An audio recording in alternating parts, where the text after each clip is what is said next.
He follows trade very closely. I'm talking about Lee Spieckerman.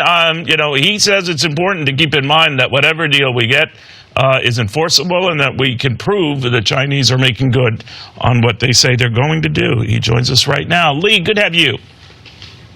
Great to be with you, Neil, as always. All right, now, it looks like something is cooking. We don't know how far it's come along. We've been disappointed before, but you're in the camp that says, look, a bad deal is not better than no deal.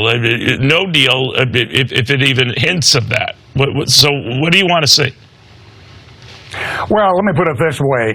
If we had an adversary that wanted to weaken the United States, and their plan was to do that, what better way than to destroy millions of our manufacturing jobs, implode our middle-class incomes, and ravage our inner cities? That's exactly what's happened since China entered the World Trade Organization in 2001. It has destroyed American jobs and incomes.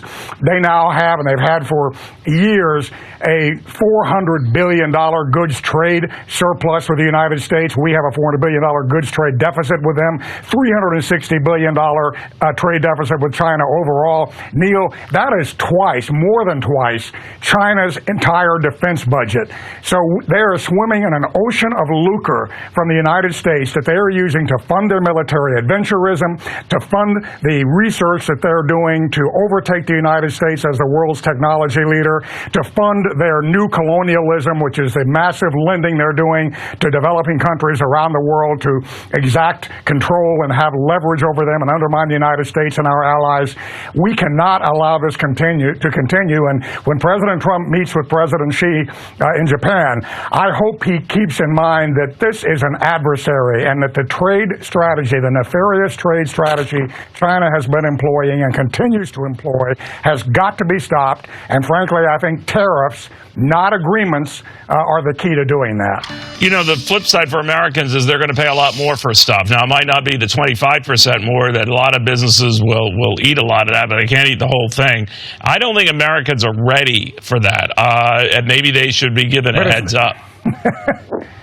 Well, they're not ready for more than 10% of our middle class to have evaporated over the past 30 years during this importing and offshoring orgy that we've had. Do you think that the middle class affected is all because of China and trade, and it's in their interest to make sure they have people to sell to?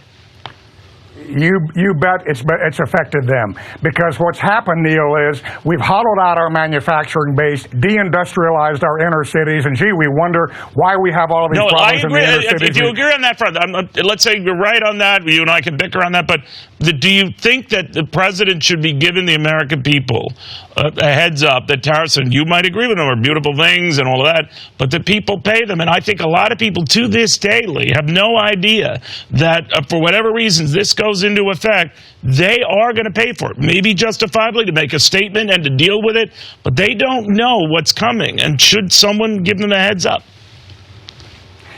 Neil, if we Americanize American manufacturing, if we re-domesticate our supply chain, it will create an explosion of investment. It will create an upsurge in American jobs and incomes.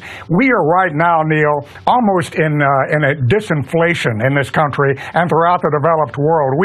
They're worried that prices are not rising fast enough in this country. So we don't have to worry about inflation. What we have to worry about is that middle-income Americans have had stagnant or declining real incomes over the past 20 years. The overwhelming reason for that is the deindustrialization of America caused by these horrific trade deals that have been made, which has also decimated the African-American middle class in northern industrial cities. That was the ladder to the middle class for African-Americans that fled the Jim Crow South after World War II. All right. And here, after one generation, because of this deindustrialization, we decimated our inner cities and decimated so many other millions of jobs around the country and imploded American incomes. When you have this leakage of incomes, when people can source goods in China for $5 an hour, workers making $5 an hour or less, that has a tremendously deleterious effect on American workers. How can American workers bargain for fair wages and get fair recompense when they're competing with that? It's atrocious. It's got to be stopped. Well, you're assuming a trade deal with China. You're assuming a trade deal with China is going to do that, but we'll see. All right, we'll see. No, a deal won't do it. I think it won't do it. I agree with you. China cheats. China cheats, unfortunately. And the only way we're going to deal with that is with a permanent tariff, at least 15% on all imported goods from China. That would raise billions of dollars for our country over the next 10 years. We shall see, Lee. Always good chatting with you. Very good for our country. Always good seeing you, Lee. Agree or disagree, never disagreeable. Lee Spieckerman.